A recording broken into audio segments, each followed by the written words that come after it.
Welcome class 8 जागृति online classes में आपका स्वागत है। आज हम बात करेंगे चैप्टर नंबर 13 की एक्सरसाइज 13.2 की। अब एक्सरसाइज 13.2 को पढ़ने से पहले हमने 13.1 में क्या पढ़ा था उसके बारे में देखते हैं। 13.1 में हमने क्या देखा था? हमने देखा था सीधे समानुपात के बारे में। किसके बारे में? सीधे समानुपात के बारे में।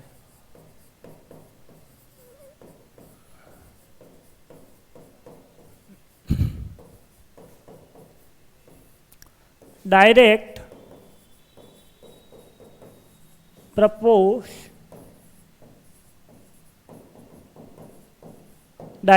प्रपोर्शन के बारे में देखा था या डायरेक्टली प्रपोर्शनल के बारे में देखा था। अब इसमें होता क्या है, अपने पास x अपॉन y कोई रेशियो गिवन है उसको यदि मैं कांस्टेंट के बराबर लिखता हूँ, किसके बराबर? किसी कांस्टेंट के बराबर लिखता हूं तो क्या बोलते हैं? डायरेक्टली प्रोपोर्शनल बोलते हैं। या x को मैं ky के बराबर लिखता हूं तो भी क्या बोलते हैं? डायरेक्टली प्रोपोर्शनल बोलते हैं। आगे देखता हूं आगे क्या बोलूंगा। या फिर भाई रेशियो ही नहीं पता है और क्या बोला कि इनको डायरेक्टली प्रोपोर्शनल कैसे देखेंगे। तो डायरेक्टली प्रोपोर्शनल देखने के लिए यदि x के मान में वृद्धि करूं, क्या करूं? x के मान में वृद्धि करूं तो y के मान में भी वृद्धि होगी। x के मान को, x की वैल्यू को इंक्रीज करता हूं तो y की वैल्यू भी इंक्रीज होनी चाहिए। या x की वैल्यू को डिक्रीज करता हूं तो y की वैल्यू भी क्या होनी चाहिए? डिक्रीज होनी चाहिए। तो ये कैसा अनुपात है? सीधा समानुपात है, डायरेक्टली प्रोपोर्शनल है। आगे बात करते हैं। आगे यदि x की कोई दो वैल्यू गिवन हो, x1 और y1, सॉरी x1 और x2, और y की कोई दो वैल्यू गिवन हो, y1 और y2, तो हमने क्या बोला था कि x1 अपॉन y1 किसके बराबर होता है? x2 अपॉन y2 के बराबर होता है। तो ये सारी कंडीशन हमने पढ़ी थी डायरेक्टली प्रोपोर्शनल के बारे में, सीधे समानुपात के बारे में। आगे बात करूंगा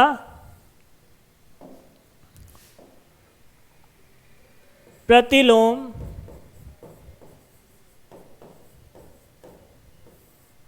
समानुपात की।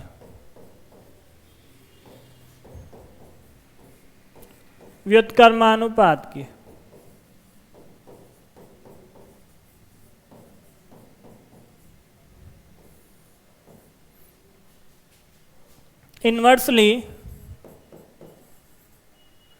इन्वर्सली प्रोपोर्शनल के बारे में पढ़ूंगा।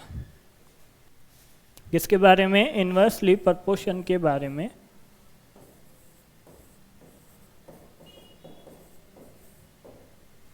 उल्टा समानुपात, ठीक इसके विपरीत।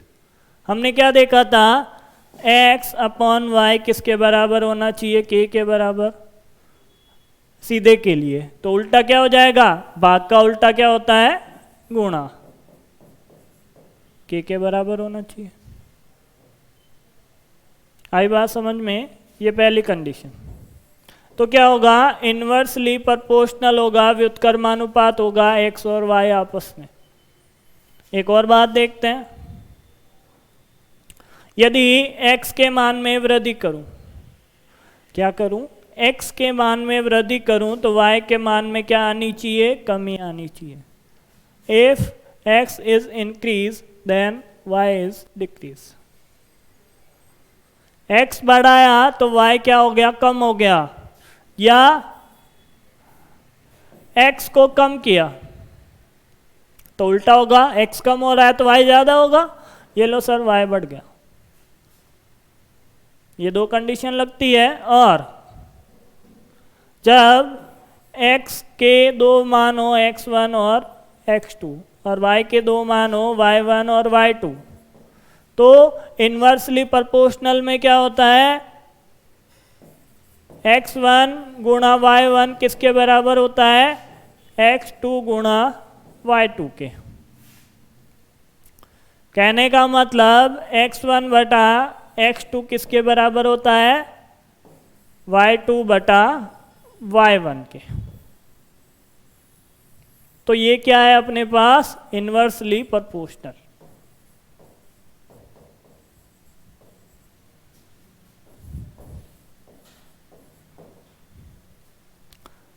हमें जो भी सवाल करने इस समीकरण से हल करने हैं। इस समीकरण से मैं क्या करूँगा, जो भी अपने 13.1 जैसे सवाल आएंगे वो सारे इसी इक्वेशन से हल करूँगा। x1 y1 को बराबर लिखूँगा x2 y2 के, और y2 या x2 की वैल्यू निकाल लूँगा। आगे चलें।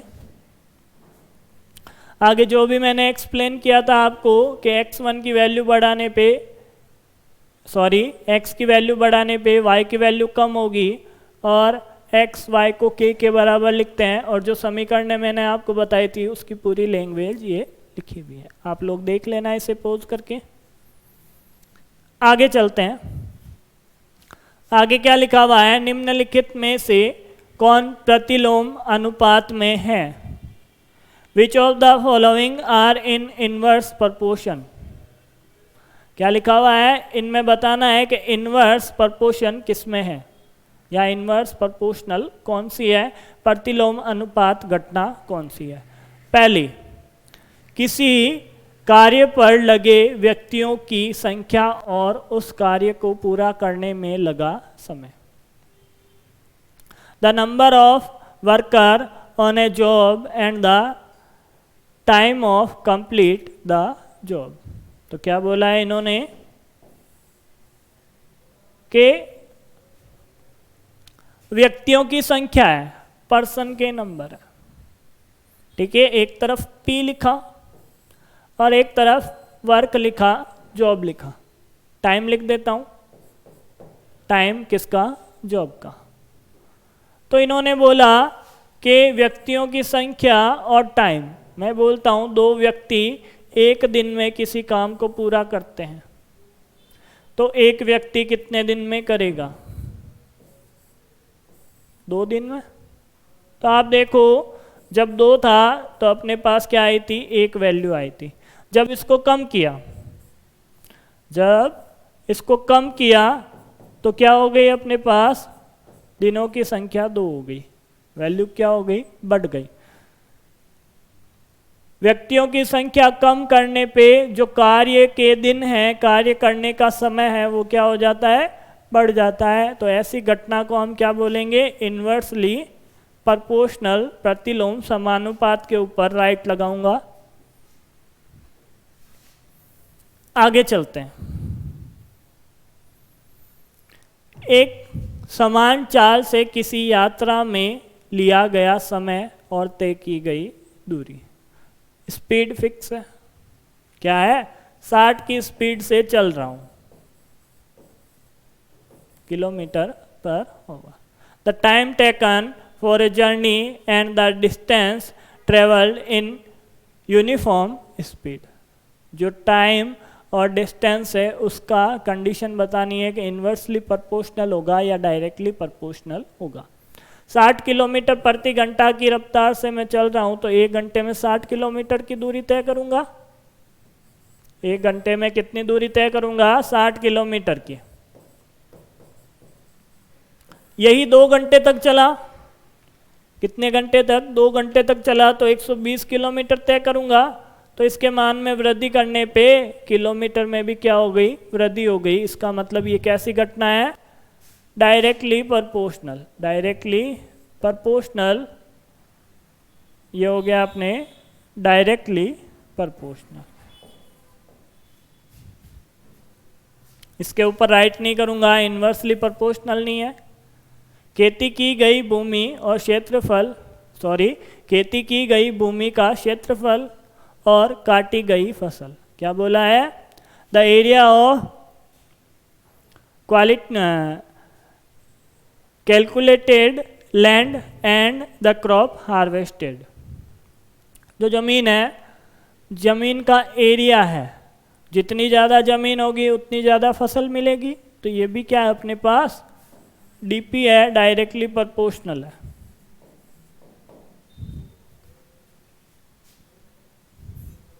अगला क्या है, एक निश्चित यात्रा में लिया गया समय और वाहन की चाल। निश्चित यात्रा में लिया गया समय, टाइम,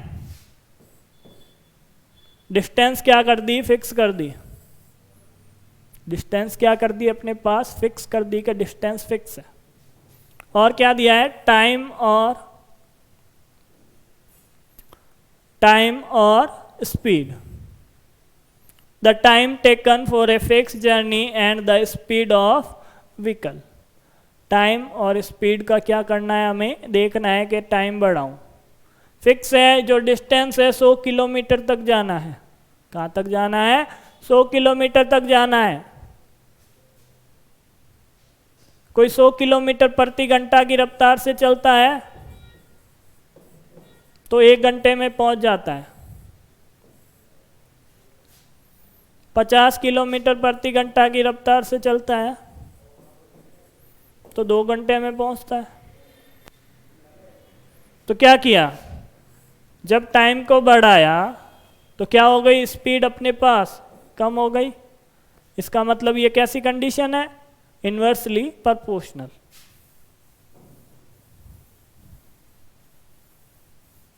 कैसी है, इन्वर्सली प्रोपोर्शनल है। तो ये लो सर, जो फोर्थ कंडीशन है वो इन्वर्सली प्रोपोर्शनल होगी। आगे क्या लिखा है, किसी देश की जनसंख्या और प्रति व्यक्ति भूमि का क्षेत्रफल। The population of country and the area of land पर पर्सन। इन्वर्सली प्रोपोर्शनल क्यों, देश का एरिया क्या है, फिक्स है। जहाँ पे फिक्स चीज़ों की बात की जाती है और 2 कंडीशन और पूछे, वहाँ पे इन्वर्सली प्रोपोर्शनल आएगा। कैसे, यहाँ पे भी डिस्टेंस फिक्स, व्यक्तियों की संख्या, कार्य उतना ही है। पहले की बात करूँ, वर्क उतना ही है। एक दीवार बनानी है तो एक ही दीवार बनानी है, 2 व्यक्ति बनाओ, 3 बनाओ, 4 बनाओ, चाहे कोई भी बनाओ, तो वर्क फिक्स हो गया। पॉपुलेशन की बात करूं तो कंट्री का एरिया भी क्या हो गया, फिक्स हो गया। जहां पे भी 2 कंडीशन के अलावा तीसरी कंडीशन आपके पास क्या हो, फिक्स हो, वहां पे क्या लगेगा, इन्वर्सली प्रोपोर्शनल लगेगा। देख लेना आप, कई सारे केस में ऐसा ही होगा। आगे चलें।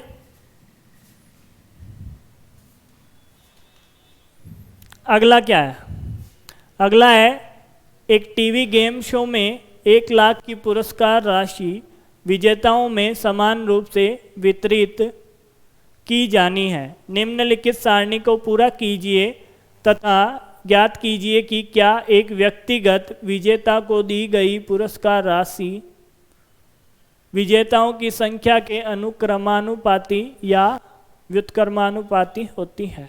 यह आपके पास सारणी है। एक व्यक्ति को मिलती है तो 1 लाख पूरे उसको ही मिल जाते हैं। 2 व्यक्ति को मिलते हैं, 2 विनर होते हैं, 2 विजेता होते हैं, तो 50,000 50,000 दोनों में बराबर बांट दिए जाते हैं।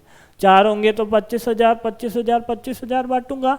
ऐसे करके हमें क्या करना है, इस सारणी को पूरा करना है। कहने का मतलब, एक विजेता है तो लाख में 1 का भाग लगाया, 2 विजेता है तो लाख में 2 का भाग लगाऊंगा, 4 विजेता है तो 1 लाख में 4 का भाग लगाऊंगा। तो प्राइज मनी यहाँ पे क्या हो गई, फिक्स हो गई। पुरस्कार देने की राशि यहाँ पे क्या है, फिक्स है। तो फिक्स होते ही क्या लगेगी, इन्वर्सली प्रोपोर्शनल व्युत्क्रमानुपात लगेगा। आगे चलते हैं। In the television game show the prize money of 1 lakh is to be divided equally amongst the winners.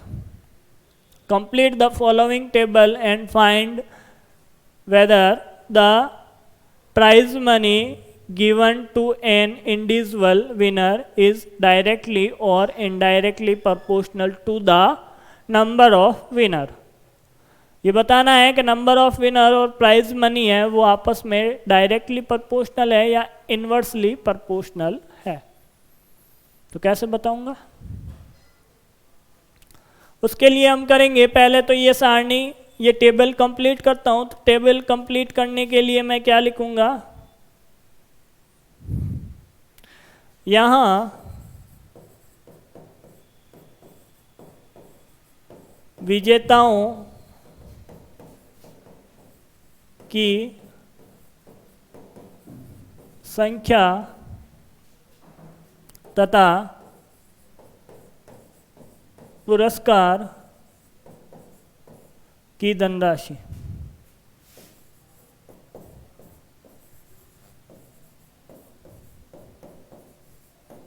पुरस्कार की धनराशि में प्रतिलोम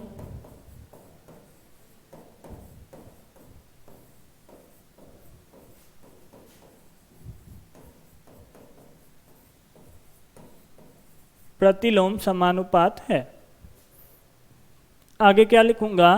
हियर नंबर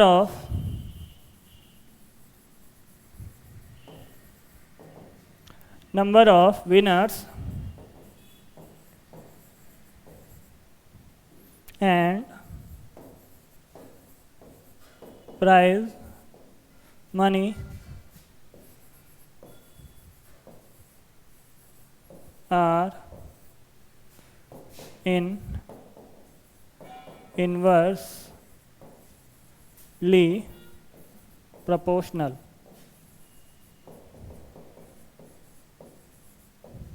ठीक है, इन्वर्सली प्रोपोर्शनल है। पहली बात तो ये बता दी। अब बात करूंगा जब विजेताओं की संख्या 4 हो तो प्रत्येक विजेता को कितने रुपए, कितनी धनराशि प्राप्त होगी।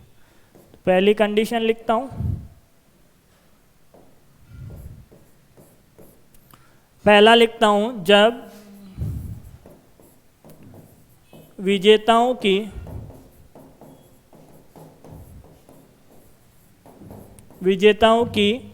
संख्या 4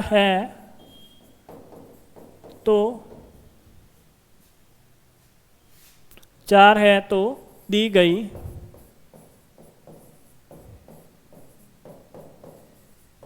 राशि। क्या लिखूंगा? When number of winners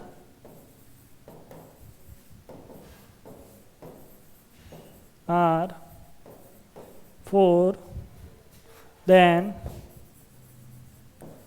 each will get। प्रत्येक को कितना मिलेगा? 1 लाख का चौथा हिस्सा, मतलब 1 lakh upon 4 is equal to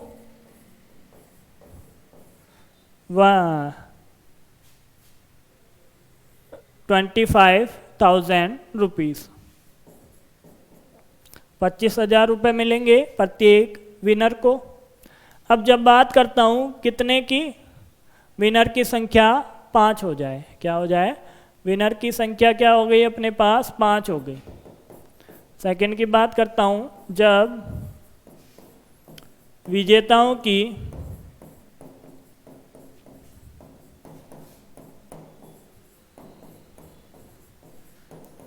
संख्या 5 है तो प्रत्येक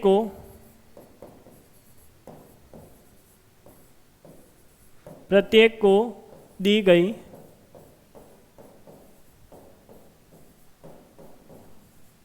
राशि। When number of winners are 5, then each will get।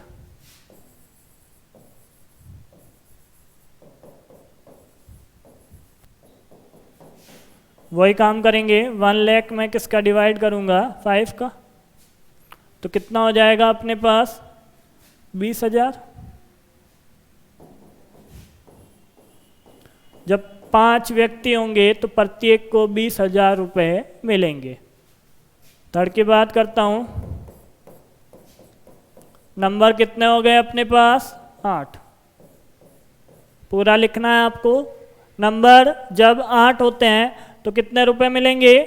1 lakh बटा 8 बराबर 12,500 रुपये। जब बात करूं नंबर कितने हो गए अपने पास 10, तो 1,00,000 बटा 10 बराबर 10,000।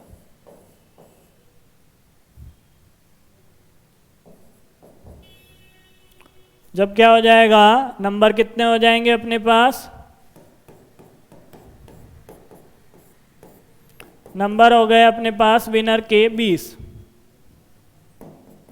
20 हो गए, तो कितने रुपए मिलेंगे प्रत्येक को, 1,00,000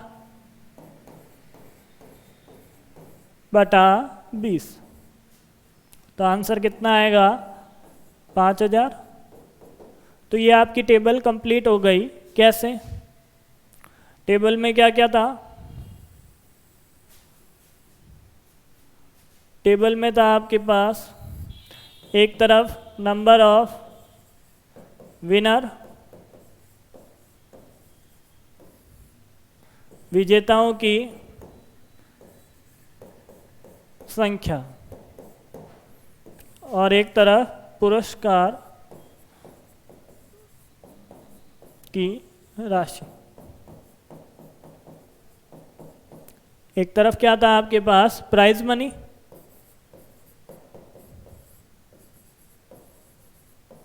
कि प्रत्येक को कितने रुपए मिलेंगे। टेबल बना लो आप, रिन्यू कर लो, जो खाली जगह थी उसको भर दो। तो पहला था एक विनर है तो 1,00,000 रुपए मिलेंगे, 2 विनर थे तो 50,000,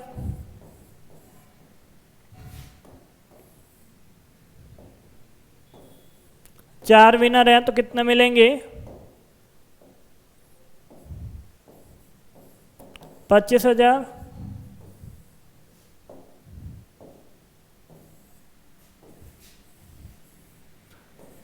5 विनर हैं तो कितने मिलेंगे, 20,000। ऐसे ही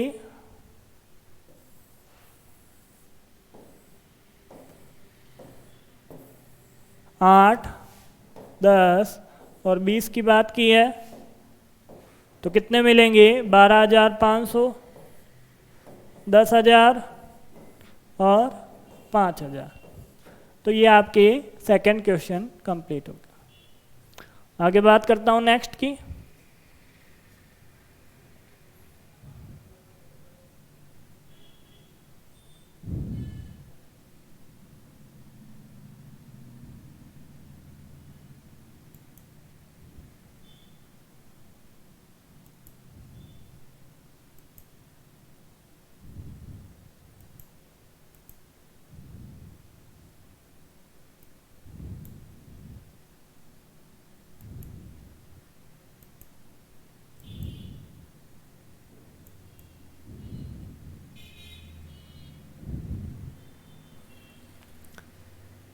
नेक्स्ट है आपका, रहमान तितलियों या डंडियों का प्रयोग करते हुए एक पहिया बनाता है। वह समान तिल्लियों को इस प्रकार लगाना चाहता है कि किन्हीं 2 क्रमागत तिल्लियों के युग्म के बीच में कोण बराबर हो। निम्नलिखित सारणी को पूरा करते हुए उसकी सहायता से हमें क्या करना है, इन तीनों क्वेश्चनों को हल करना है। पहला है, क्या तिल्लियों की संख्या और क्रमागत तिल्लियों के बीच का तिल्लियों के किसी युग्म के बीच का कोण प्रतिलोम समानुपात में है। आगे बोला है 15 तिल्लियों वाले एक पहिए के क्रमागत तिल्लियों के किसी युग्म का कोण हमें क्या करना है, ज्ञात करना है। यदि क्रमागत तिल्लियों के प्रत्येक युग्म के बीच का कोण 40 डिग्री है तो तिल्लियों की संख्या ज्ञात करनी है। क्या लिखा है, Rahman is making a wheel using spokes. He went to fix equal spoke in such a way that the angle between any pair of consecutive spoke are equal. जो 2 क्रमागत 2 कॉन्जिक्यूटिव स्पोक से उनके बीच का जो एंगल है सबके लिए बराबर होगा। Help him by completing the following table, ये टेबल पूरी करनी है और इसकी सहायता से इनके आंसर बताने हैं। क्या क्या है? Are the number of spokes and the angle from between the pair of consecutive spokes in inversely proportion. आगे क्या लिखा है? Calculate the angle between a pair of consecutive spokes on a wheel with 15 spokes. जो 15 spokes से आपके पास एक wheel बनेगा, उनके दो तिल्लियों के बीच का एंगल बताना है।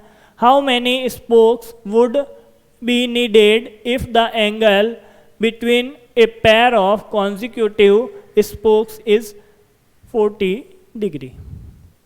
अब क्या बोला है? ये जो आपके पास कंडीशन है वो कैसी है?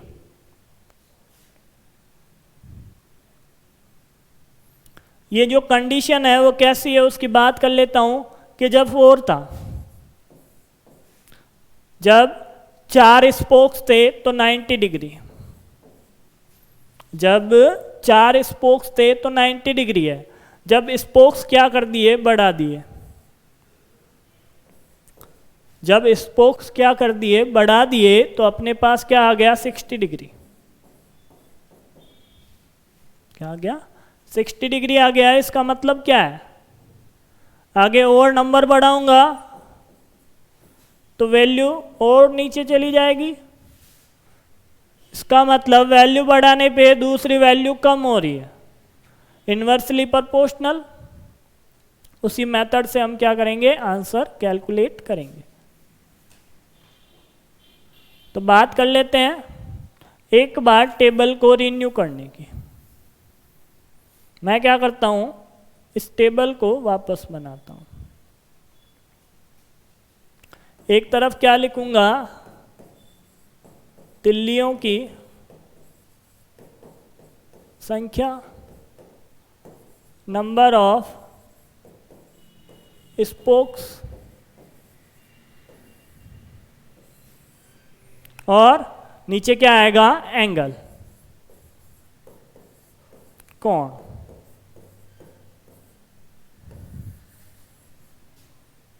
बनाते हैं अपनी टेबल। स्पोक्स कितने हैं? पहले 4 थे तो प्रत्येक के बीच का एंगल 90 डिग्री। स्पोक्स कितने हैं? 6 हैं तो 60 डिग्री। आगे बोला है स्पोक्स 8, 10 और 12। तो एंगल फाइंड करो। मैं क्या कर लेता हूं? इनके एंगल को यहीं पे मान लेता हूं कि ये एंगल आपके पास x डिग्री, ये y डिग्री और ये z डिग्री है। यहाँ पे लिख देना माना लेट, ये भी माना लेट, लेट। ये काम कर दिया। टेबल बना लेना और अंदर लिखना x डिग्री माना, y डिग्री माना और z डिग्री माना। आगे क्या लिखूंगा? आगे वैसे ही लिखेंगे जैसे हमने पहले लिखा था। अतः यह सीधे समानुपात में है। वैसे ही यहाँ पे क्या लिखूंगा? हमने देखा था कि ये कंडीशन कैसी फॉलो करता है? इन्वर्सली प्रोपोर्शनल की। यह प्रतिलोम समानुपात में है या व्युत्क्रमानुपात में है। तो ये बात लिख देंगे। क्योंकि यह प्रतिलोम अनुपात में है, प्रतिलोम अनुपात में है, because it is in inversely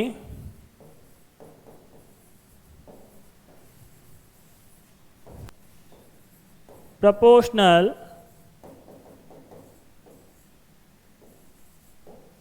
तो क्या हो जाएगा? हमने इन्वर्सली प्रोपोर्शनल की कंडीशन कैसी पढ़ी थी कि x1 है जो y1 से गुणा होके क्या बनाता है? x2 y2। ध्यान से देखना ये कंडीशन। अब अपनी टेबल के पास आओ।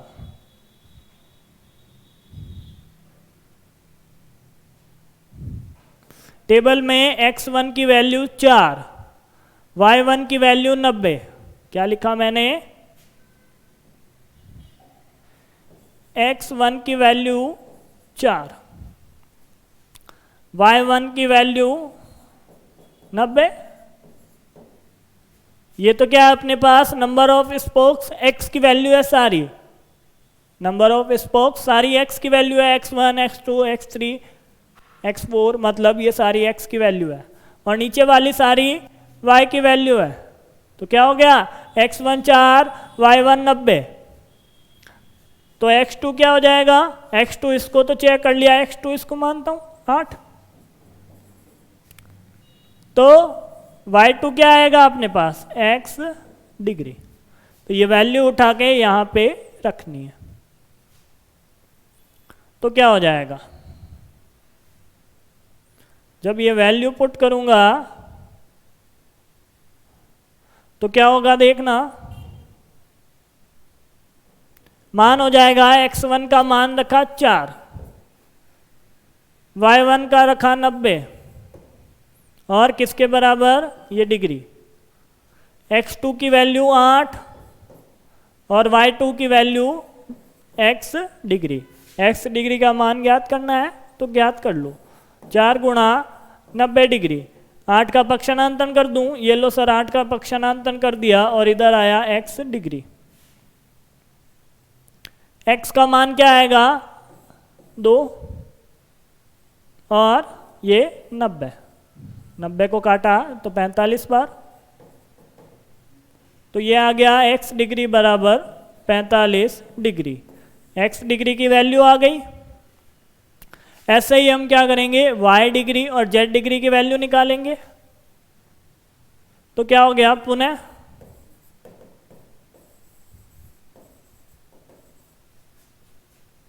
x कितना है? 4 और 90। इस तरफ तो यही चलेगा 4 और 90। दूसरी तरफ तिल्लियों की संख्या कितनी है अपने पास? 10, और इसके साथ कोण कितना है? y degree. अब क्या हो गया? y डिग्री का मान ज्ञात करना है तो 10 का पक्षांतरण कर दो, 4 गुणा 90 डिग्री बटा 10। 0 से 0 कैंसिल आउट, और आंसर आया अपने पास 36 degree is equal to y degree. तो ये y की वैल्यू आ गई, y की वैल्यू आ गई। अब बात करूं z डिग्री की। पुनः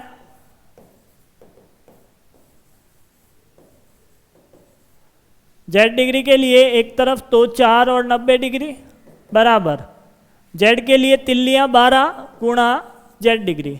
z का मान निकालना है तो z डिग्री और 12 का क्या कर दिया? पक्षांतरण कर दिया।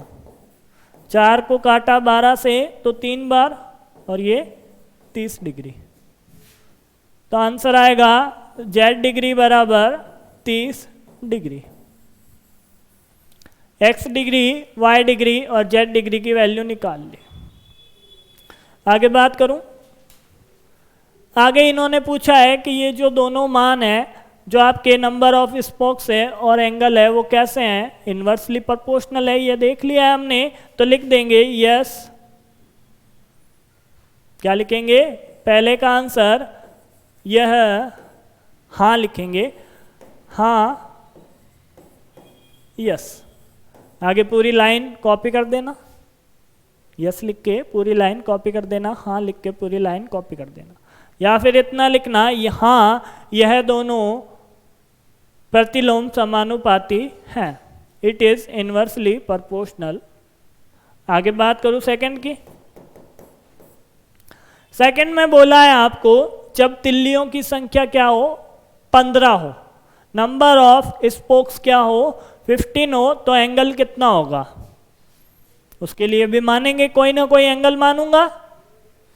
क्या करूंगा? कोई ना कोई एंगल मानूंगा। तो माना जब तिल्लियों की संख्या 15 है तो कोण, कोण कितना होगा, मान लिया P डिग्री होगा। क्या माना, P डिग्री माना। Let when number of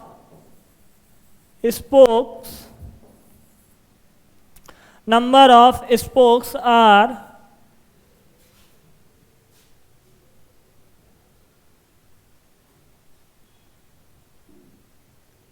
15, then angle is equals to P degree. तो वही कंडीशन फॉलो करेंगे। इसलिए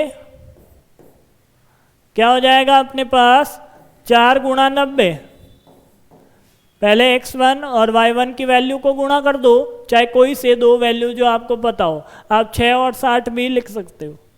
वो किसके बराबर है, 15 तिल्लियों और उनके बीच के कोण के बराबर है। बीच का कोण है P डिग्री। आगे क्या आएगा, आगे P का मान ज्ञात करना है। तो 15 का क्या कर दिया, पक्षांतरण, ये 6 डिग्री। 6 को 4 से गुणा किया तो 24 डिग्री क्या आएगा, P का मान। जब तिल्लियों की संख्या 15 हो तो प्रत्येक 2 तिल्लियों के बीच का कोण कितना होगा, 24 डिग्री होगा। आगे बात करूं थर्ड की, कि जब उनके बीच का एंगल 2 कॉन्जिक्यूटिव स्पोक्स के बीच का एंगल क्या है आपके पास, 40 डिग्री है। तो तिल्लियां कितनी होगी, स्पोक्स कितने होंगे, तो मान लिया T स्पोक्स होंगे। माना जब थर्ड की बात कर रहा हूं, कोण 40 डिग्री है तो तिल्लियों की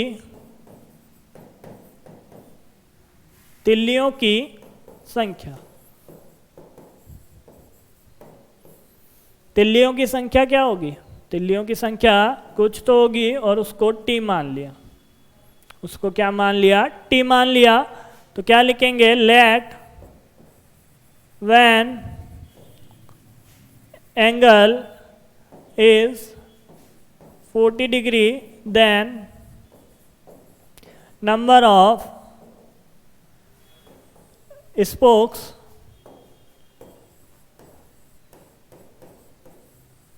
इज इक्वल्स टू T। क्या माना, T मान लेते हैं। तो हमें पता है रिलेशन क्या होता है, बिकॉज या फिर 4 मल्टीप्लाई 90 डिग्री, 4 को 90 डिग्री से मल्टीप्लाई करता हूं तो किसके बराबर आएगी, दूसरी वैल्यू के बराबर, इनवर्सली प्रोपोर्शनल है। तो x2 यहाँ पे क्या होगा, स्पोक्स कितने हैं अपने पास, T, और एंगल कितना है 90 डिग्री। आंसर क्या हो जाएगा, T की वैल्यू निकालेंगे तो आंसर आएगा। T की वैल्यू निकालने के लिए T को इधर रखें, बाकी सबका पक्षांतरण बटा 40 डिग्री। 0 से 0 कैंसिल, 4 से 4 कैंसिल। यह आया अपने पास T की वैल्यू कि 40 डिग्री का एंगल रखना है तो 9 स्पोक्स लेने पड़ेंगे। आगे हम बात करेंगे क्वेश्चन नंबर 4 की। आज के लिए बस इतना ही।